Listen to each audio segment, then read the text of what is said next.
Business owners around the country and here in Springfield want protection from COVID-19 related lawsuits in the next stimulus bill.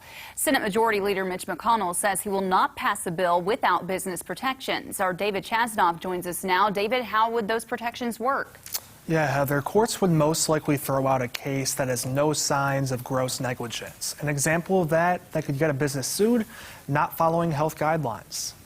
Metropolitan Grill owner Patrick Durant certainly wouldn't get in trouble for that. His restaurant does contact tracing, and customers have to fill out a form before coming in. There's a lot of fears, not just COVID, but the litigation that might come along with it at some point. Insurance hasn't been very helpful when it comes to COVID yet, so we don't really know what their outcome will be if we do end up getting sued or any litigation takes place. Christopher Papo Galloway owns Papo's Pizzeria. The restaurant also follows health guidelines and has a note on its door. Basically says enter at your own risk. Papo's also has workers' compensation. Just having that in place, I think, at least gives us some relief from the thought of any kind of a suit that might come up. More relief might be on its way. Senate Majority Leader Mitch McConnell wants businesses, along with other categories, to have protection from lawsuits. So that people who acted in good faith during this crisis are not confronted with a second epidemic of lawsuits in the wake of the pandemic that we're already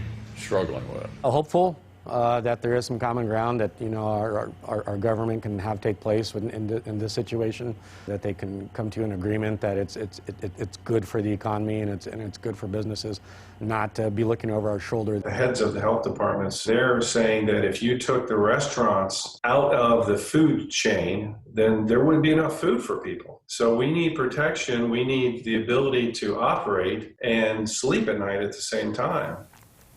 And some Democrats say the protection would allow businesses to be a bit careless with their guidelines. Both business owners I spoke with say they disagree with that. They say safety is top priority.